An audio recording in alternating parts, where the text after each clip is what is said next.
when you start setting different goals and you start doing things differently, then you end up with a different life as a result of that. And I'm a big believer in getting 1% better every single day in what you're doing, or striving for that continual improvement, because when you do that, you end up being able to compound these improvements on top of one another. And if you're able to do this over a period of a year, if you were able to get 1% better on average per day, you'd end up 37 times better. You're listening to The Growth Booth, the show focused on achieving lifestyle freedom through online businesses. Whether you're looking for step-by-step strategies to start building an online business, simple game plans to grow your business, or proven lifestyle freedom frameworks, you are in the right place. Stay tuned and be sure to join the thousands of listeners already in growth mode.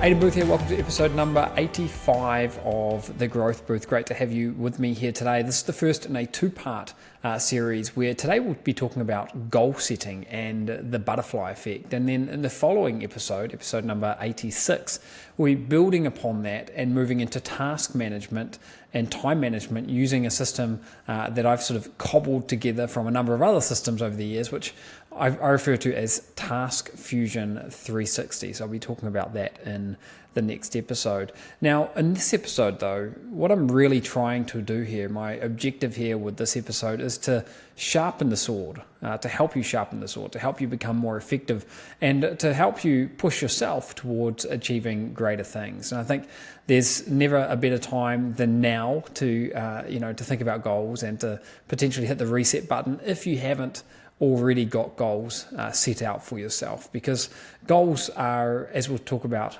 shortly, really are a great hack to achieving greater things, and they can help you with almost any kind of a project. Now, a quote from Stephen Covey has really been ingrained into my psyche, and that is that to achieve goals you've never achieved before, you need to start doing things you've never done before. This is just common sense. It's a little bit like saying, you can't expect a different result and if you keep doing the same thing. So setting goals can help you push yourself beyond whatever plateau you may currently be on and achieve new things. They can have an enormous impact on your life just as a result of simple cause and effect. And if I think back to how my life has changed as a result of setting goals, I mean, my work life has gone from where I'm sitting in front of a screen, working for the man 8 to 10 hours a day in a little cubicle, to my work takes me all over the world now. Recently, I was at the Formula One event in Miami. Later on in the year, I'm actually going to meet some business partners at the Formula One event in Abu Dhabi. I've got time freedom, geographic freedom to work any way that I want. Right now, I'm sitting in my own private office, which I've set up the way that I want it set up, and it's a complete paradigm shift, if you like. It's a complete different situation to what I was in when I was working my day job. And the point that I'm trying to get to here is none of this would have been possible if I hadn't first set some concrete goals about what I wanted to achieve. And that was essentially to change the status quo 20 years ago. If I think about how my home has changed, when I was a poor student, we were living in a very, very cold house in New Zealand where we had to have our woolen hats on and our jackets on while we were inside the house. It was that cold. To today, where I'm fortunate to have all the mod cons of luxury living, essentially, and comfortable living, and I'm also fortunate to have a holiday home in New Zealand and different properties around the world. And again, this is a situation, this is something that's changed as a result of deliberate goal setting. In terms of how my day has changed, goal setting has ultimately allowed me to decide what I do each day, what time I get up in the morning, the amount of time I have with my kids, whether or not I want to use an alarm clock, time with my wife and my loved ones, geographic freedom, obviously on a micro level, but also on a macro level. So what I mean by this is on a micro level, any given day I could be working from my house, I could be working from my office, which is in a different, a slightly different place. I could be working in a cafe, or that's on a micro level. And Buenos Aires has got amazing cafes that make it pretty tempting to take the laptop and get a coffee and something else and work from a cafe. That's on a micro level, but also on a macro level. There are a couple of months every year when I tend to get to New Zealand. Got the holiday home out there, and not just New Zealand, but other places as well. And if I want to, then I've got the geographic freedom to be able to, continue my work if I want to or not. So again, what I'm trying to get to here, the point is that my day has drastically changed from the 8 to 5 of working in a cubicle that I had prior to diving into any of this kind of goal setting. And obviously goal setting is not the only piece of the recipe, but it is certainly part of the recipe. And I think that your dreams really can become your reality when you set about going after them with intention. And part of that is the process of deliberate goal setting. One of the things that I like about goal setting is that it's a powerful success hack. And I think if you are interested in studying success, and if you believe that success leaves clues, then you'll see that most of the most successful people in the world, it doesn't matter what they're doing, whether they're sports stars, entrepreneurs, or politicians or something else, most of them start off with a goal. And I think when you realize the power of goals, they can become quite addictive. And achieving milestones, like I remember me being able to achieve a milestone of being financially and geographically free by the age of 30. That was a big one for me. These are the types of things that you can achieve if you want to sit down and set some goals and plot a path to actually achieving them. Now, I've been fortunate to have taught tens of thousands of people over the years through different courses, through different seminars that I've hosted around the world.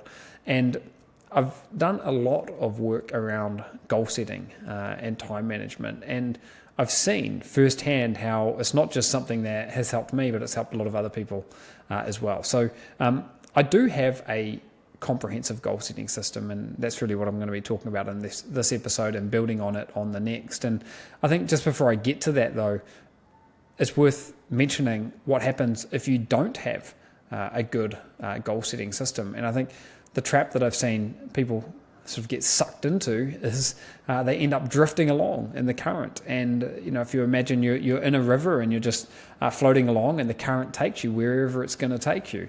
That's something that I've seen happen to a lot of people who don't have a good goal setting system.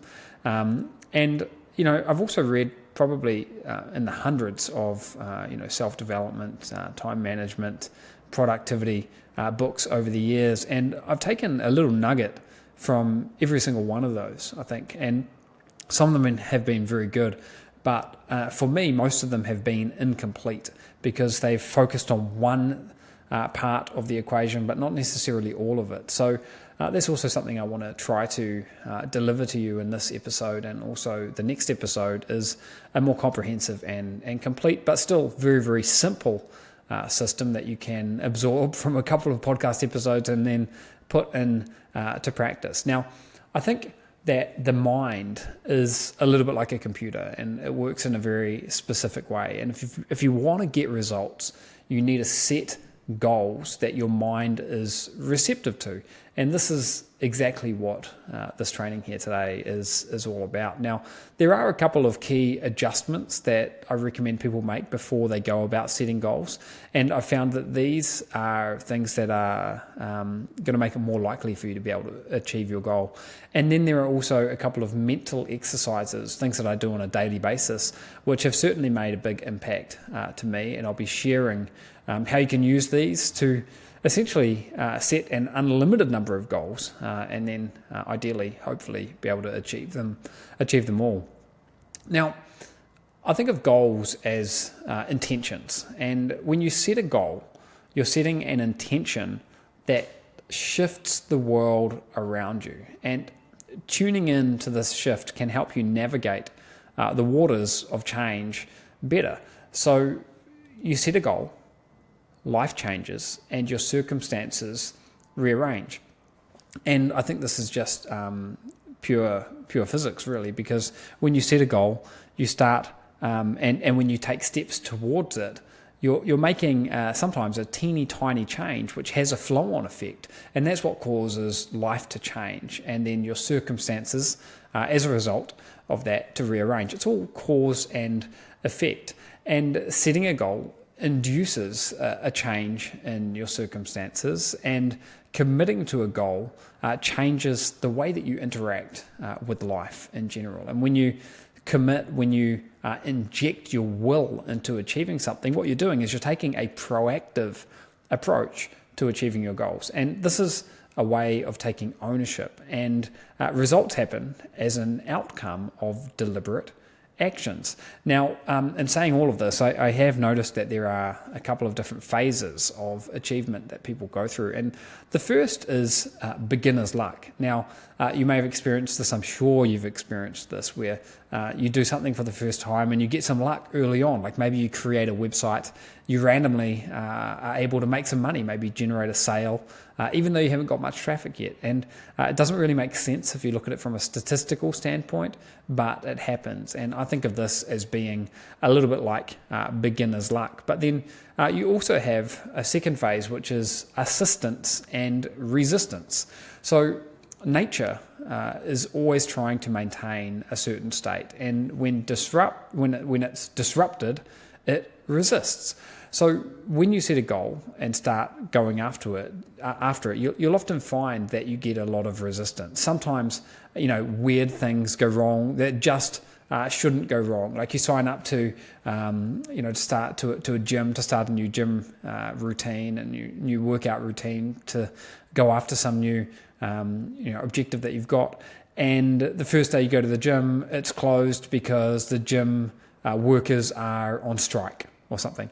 It's unusual. It's random. It's like a random roadblock when you're driving somewhere that is never there, but it pops up. These kind of things will happen along the way. And, they're just par for the course. They're part of the journey. And I would encourage you not to think of them as setbacks, but just as being part of the journey. They're obstacles that you have to get past to be able to get to where you're going. So setting goals starts a journey that is going to have both ups and downs. And if you think about this from a physical standpoint, when you climb a long flight of stairs, your legs are going to start burning because you're fighting against gravity. You're going from one point to a higher point. And it's the same with goals. Just by nature, there is going to be resistance, and along the way you're also going to have breakthroughs.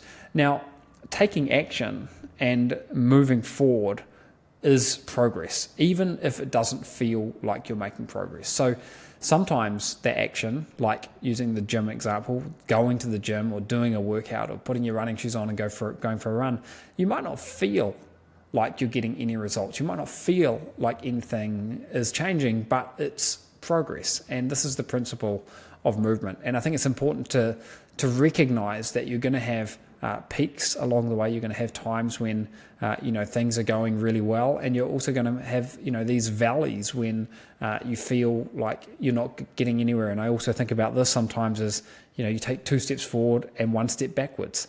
But all of these steps forward, steps backwards, the peaks and the valleys are actually signs of movement. And I think that there are 3 principles that I come back to and I find pretty helpful to remember when I'm pursuing a goal.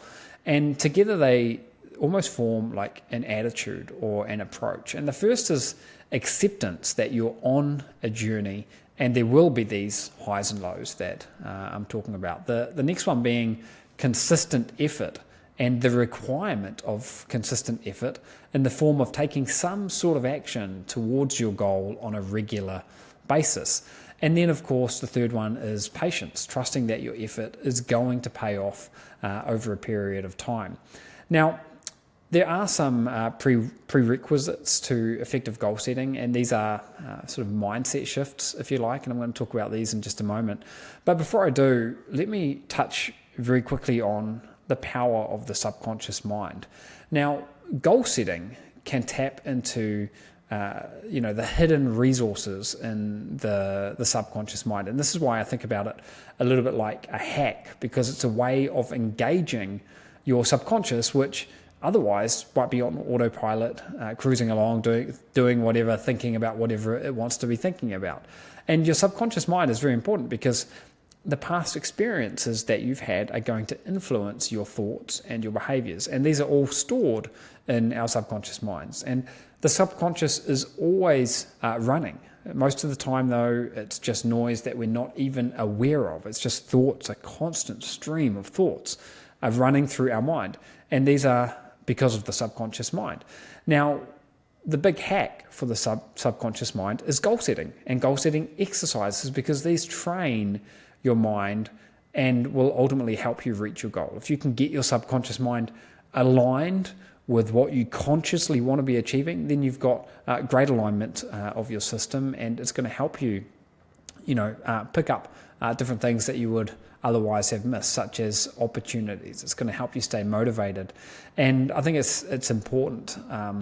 An important part of this is getting that alignment between the subconscious and the conscious mind. And goal setting is a great way to achieve that, almost through brute force, because you are regularly reminding yourself, you're regularly reminding your subconscious mind about what it is that you want to be achieving.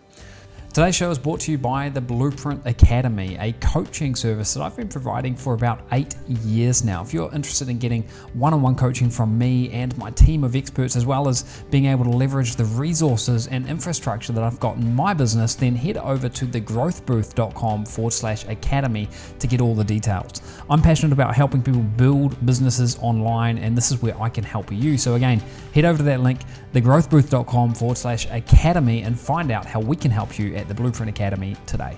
Now, if we think about the prerequisites of goal setting, and again, these are things that, little things I've picked up that I almost sort of do on autopilot nowadays.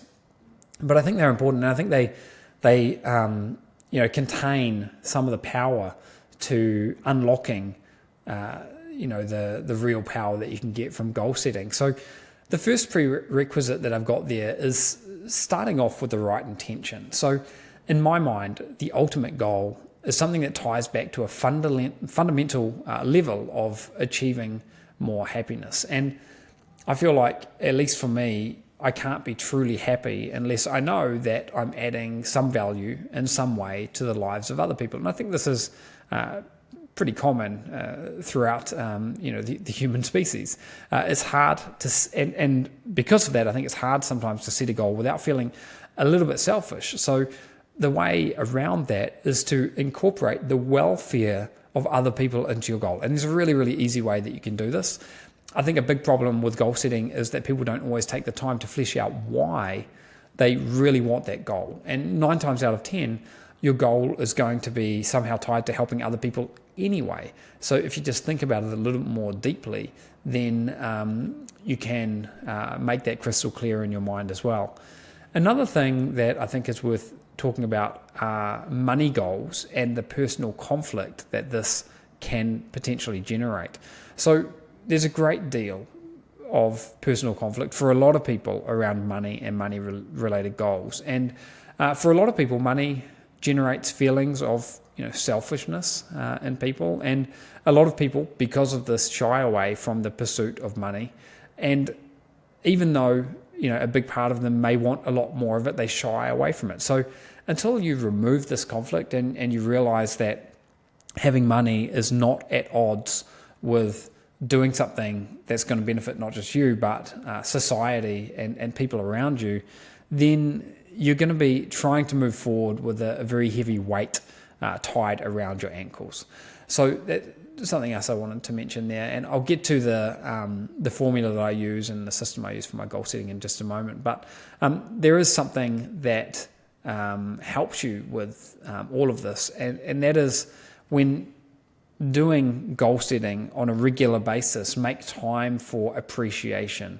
And when you consciously think about the things that you're grateful for, I think it clears a lot of these subconscious blockages that people tend to have. And for most of us, in order to feel deserving of what we want, we have to take a minute to generate these feelings of appreciation. And this comes naturally to a lot of people, but I think it certainly doesn't hurt to take deliberate steps to generate this kind of a feeling, and that way you can make sure that you don't have these subconscious blockages. And I think the number one rule for me when it comes to appreciation is when you appreciate what you have, you tend to get more of what you want. So with that in mind, let's change gears a little bit and talk about the anatomy of a perfect goal. In my mind, setting the perfect goal is pretty simple. There are 4 main elements that I like to laser focus in on. You might already be familiar with the SMART goal acronym. I've spoken about that in the past, where you're setting specific, measurable, achievable, realistic and timely goals.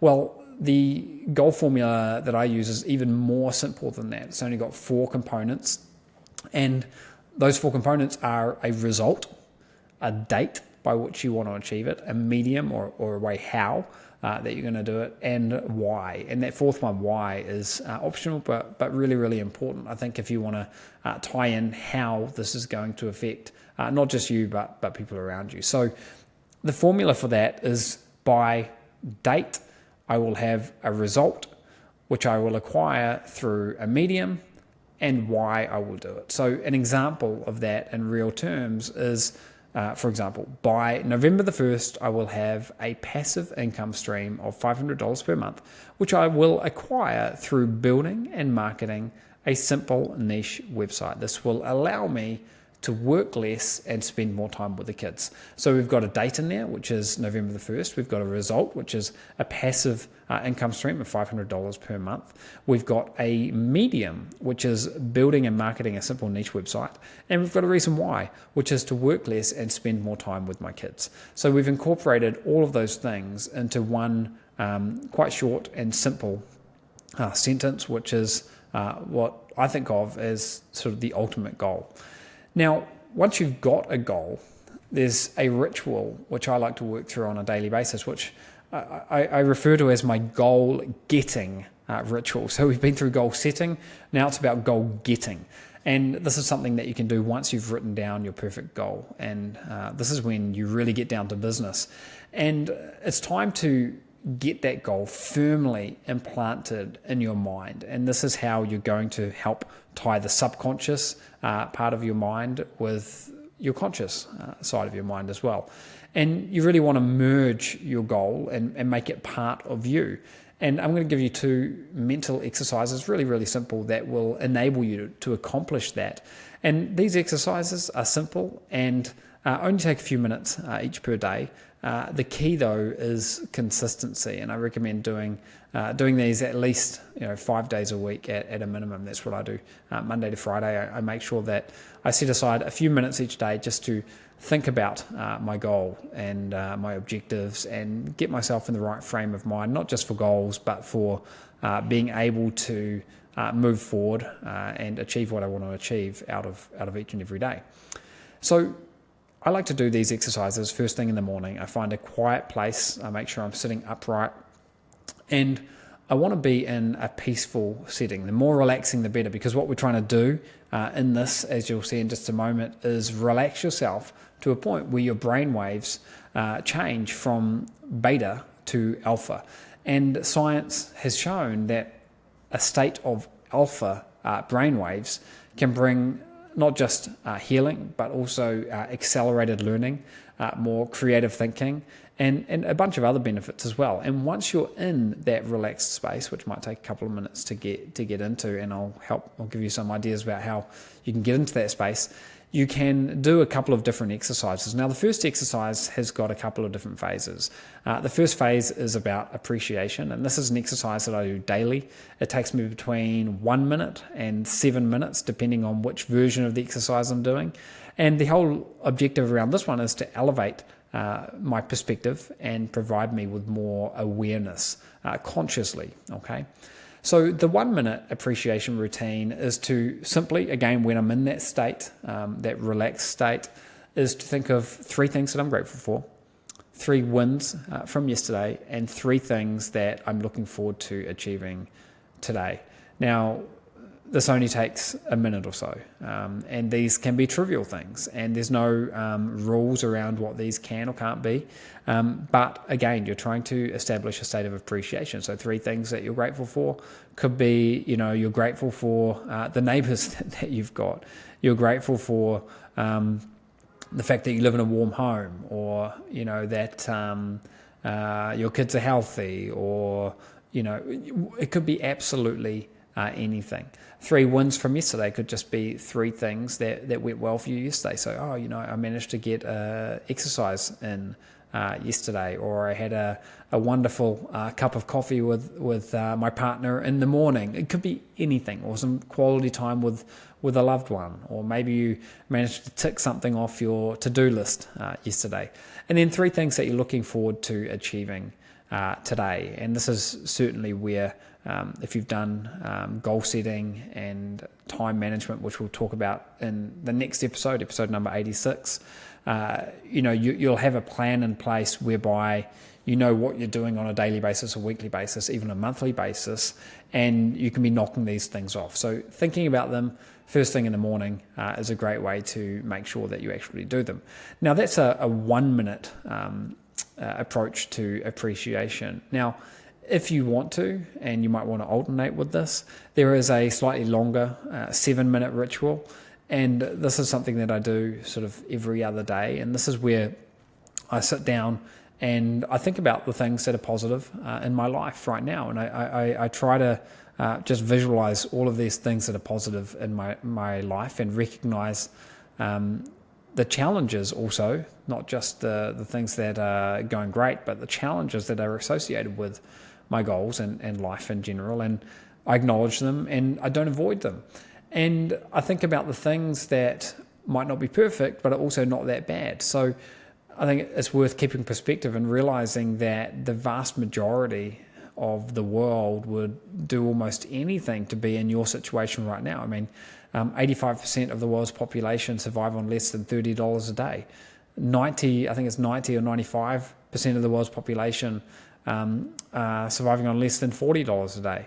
So if you've got a little bit more financial freedom than that, then just that is something to be thankful for. You've got a roof over your head, and so on and so forth. And I also like to find the best in challenging situations. So, for example, if you're in a day job, one way, and maybe you hate the day job, one way you could think about that is, at least it's giving you income to pursue a side project, or at least it's providing you with insurance, or providing you with a way to pay the bills.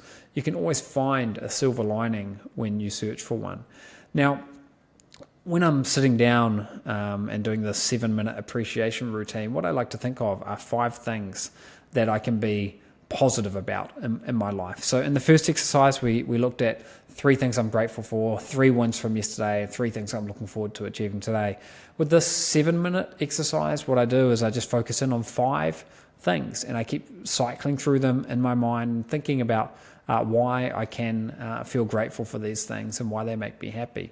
And when I start doing this, what I find is my mind begins to flood itself with feelings of gratitude and appreciation. Okay, so that's the first part of the first exercise, is sitting down and finding a way to experience appreciation and gratitude. The second step, which takes normally 3 to 5 minutes, is to read out your written goal, and either read it out loud 3 times to 5 times, or an alternative to this is to read it in your mind, so not aloud, but read it silently in your mind, slowly, very consciously and deliberately. And then to close your eyes and truly visualize what it would be like to be able to achieve that goal. And scientific studies have also shown that there are certain triggers in your mind and in your brain that can't tell the difference between reality and a visualization. And if you want to test this out for yourself, then just close your eyes for a second and imagine that you are biting into a big, juicy lemon. And just thinking about that while I'm talking about it right now is making me salivate. And that's an example of visualization. I'm not actually biting into a lemon, but I'm getting some of the same physical reactions. So visualization can be really important. I remember way back, going back almost 20 years ago, working a day job and having this visualization of just being able to get to $1,000 per week in passive income, and I was thinking about that while I was walking to work, and I would be going over and over it in my mind and starting to imagine what that would be like. And that's a form of visualization, and it's healthy to do. And I think this is something that can be used in a positive sense or in a negative sense. If you're imagining something negative that can happen all the time, then there's no positive I can think of that will come from that. But if you're thinking about something that's positive that you want to have in your future, then there's a lot of good that can come from that. And again, this is all designed to help you build your goal, so merge your goal with you and be thinking about it on a daily basis. So the second phase of visualization is really important. And, another, just to give you a bit more of an example here, let's say you've got a goal of acquiring $100,000 through whatever venture that you're pushing on with. You might picture yourself, logging into an online bank account and seeing $100,000 there, and you might just imagine what that would feel like, and really let those feelings of excitement, satisfaction, and maybe relief set in, and then take it one step further and get more detailed about what would your life be like if there was $100,000 sitting in your bank account right now. What are the ways that your interactions with your friends and your family and your loved ones would change? Maybe there would be more pleasant conversations. Maybe you'd be in a better mood. Maybe you'd decide to take a week off from work and go and hang out at the beach. So imagine then what that would be like, hanging out at the beach and feeling relaxed. And look, I know that visualization exercises are not for everyone. I was very, very skeptical of them when I started doing them, but give it a try, and once you've done this visualization exercise, once you've been through this, this process of appreciation, then you're done for the day. You don't need to walk around the rest of the day thinking about it. We just started with some appreciation or gratitude because it helps clear out those blockages that I was mentioning earlier, and it also helps solve a huge amount of sort of tug of war that occurs when people want more but don't feel like they actually deserve it. When you feel like you're appreciative for what you already have, you're grateful, it clears that blockage. I'm not sure exactly why this works. I'm not sure about the science behind it, but it's something that has worked really well for me. And I think the repetition is really important here. The visualization component is all about training the brain, and just like learning any new skill, it's key that you've got consistency and repetition, and this is why I recommend doing it at least 5 times a week. So I've given you a couple of exercises there, one being about sitting down and consciously appreciating what you have, or thinking, the very quick 1-minute one is great to get started with. 3 things you're grateful for, 3 wins from yesterday, and 3 things that you want to achieve today. Now, there is another exercise that you might want to do, and I like to alternate between what I've spoken about so far and the one I'm about to speak right now. So one day I'll do the visualization and the appreciation sort of ritual, and another day I'll do one where I'm focused more on. A vision board is simple, really. It's just a collection of images of things that you want to achieve, and you put them on a board that you can look at. And then to use this vision board, you take a minute and you look at the pictures on the board, and then the idea is that you close your eyes and try to experience what your life would be like if you attained these goals, or even while you are attaining these goals. And it's that simple. And you might have a primary goal, which might be at the middle of the vision board, and then you might have secondary goals around it. So this is a great way that you can be thinking about multiple different things that you would like to happen in your future all at one time.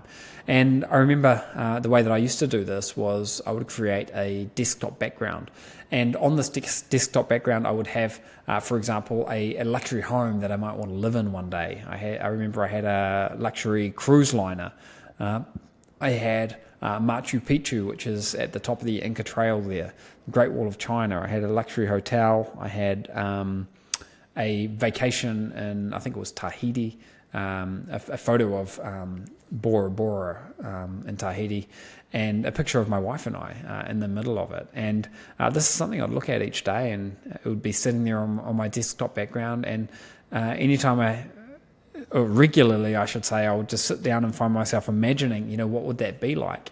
And this was way back in 2006 when I had this particular one that I'm thinking of. And, fast forward to today, and, my vision board has completely changed. I've achieved everything that I wanted on the first one, and I've continued to update it. So this could be a fun exercise, and just get you thinking outside the square a little bit more about different things that you could do. So, the way that I use these exercises, the first day I do just the appreciation exercises, and then the second day I'll typically just do the vision board exercise. So day one might be the appreciation exercises and also the visualization, and the second one might be specifically the vision board. And I'll typically do one exercise per day. It'll typically take me in between 5 to 10 minutes in total. So it's not a huge amount of time, but it can make a huge difference. And again, I don't think there's a right or wrong way to do this, but if you think about it at its core, what we're trying to do here is generate those feelings of gratitude and appreciation, and keep the goal at the forefront of your mind. And then once you've hit your primary goal, then create a new goal. And if it's on your vision board, then take it off and replace it with something else, and ensure that you're always adding new goals to whatever it is that you're doing, either the vision board or just the goals that you've got in your life. Now, all of these goals are basically useless if you don't take any action. So taking action really is the second part, and that's what I'm going to be covering in the next episode here of The Growth Booth. However, before we wrap this one up, I want to talk about how small decisions can lead to big changes. So when you start setting objectives and when you start making different decisions, you might not notice right away that anything actually changes. But these little changes that you make will alter the dynamics of your reality. And if you've seen a movie like Back to the Future, for example, or almost any time travel movie for that matter, then often the character will travel back in time. They'll change one small thing, and it shows how changing that one small thing or making one slight change to their lives completely alters the course of their life. The Butterfly Effect is another movie like this where someone could go back in time and make one tiny change, and it set off a whole new chain of events. And I think life is a little bit like that. The things that we're doing today dictate what we're going to be doing tomorrow and what we're going to have thereafter. So when you start setting different goals and you start doing things differently, then you end up with a different life as a result of that. And I'm a big believer in getting 1% better every single day in what you're doing, or striving for that continual improvement, because when you do that, you end up being able to compound these improvements on top of one another. And if you're able to do this over a period of a year, if you were able to get 1% better on average per day, you'd end up 37 times better over the course of a year. So 37 times better than you are right now. And this is not something that applies to physical challenges, right? It's not like, oh yeah, I'm going to get 1% better every single day at doing press-ups. It doesn't work like that. This is something that we're talking about from a more holistic level. And if from a holistic level you can make teeny tiny gains on a regular basis, then they compound on one another and you can transform your life. So I think it's really important to set clear directions and give yourself a very clear set of objectives to follow, and your mind will then be looking for ways to achieve the things that you want to achieve. And visualization is a big part of this, and a specific plan to reach your primary goal is a big part of this. So if you have got a goal where you want to build a passive income stream, then find a training program of some kind that you can use to help get you there. Or if you are deciding that you're going to go on a diet and you've got an objective of losing 10 pounds, then you're probably going to have to combine a little bit of diet with a little bit of exercise. So you'll choose a diet and you'll choose an exercise program, and there'll be a lot of steps and tasks that follow that, things that you need to do, but that's a starting point. I think it's also really important to work at keeping that flame alive, keeping the motivation going, and you can do this through daily rituals. Always remember your reason why, and that's why we formatted the goal in the way that we have. It's really powerful when you use the goal setting ritual on a daily basis, because it keeps that motivation burning. And when you combine that with a clear plan, I feel like it's almost impossible to not see results. It's impossible to that you wouldn't see results. You're going to see something. You're going to see some change. So that's a wrap for this episode. This is episode number 85 of The Growth Booth. We've dived deep into the subconscious, the conscious, goal setting, different hacks that you can do to try to get alignment between goal setting and putting yourself in a frame of mind where you're more likely to actually be able to achieve those goals. In episode number 86, the next episode, we're going to tackle the second half of this puzzle. We're going to be talking about time management. I'm going to be sharing with you my Task Fusion 360 system that I've sort of cobbled together and have built out of combining a bunch of other different systems that I've learnt and used for the past couple of decades. So make sure you tune into the next episode to learn all about that. As always, you can find out and see more about this episode by going to thegrowthbooth.com. Head to thegrowthbooth.com, navigate to episode number 85. You'll see a transcript of the show, links to anything that I've spoken about, and you can obviously see all of the past shows as well. And you can also catch us over at YouTube, Spotify, Apple, wherever it is that you like to consume your content. So that's a wrap from me. Hopefully you found this useful, and I look forward to seeing you on the next episode of The Growth Booth. Bye for now.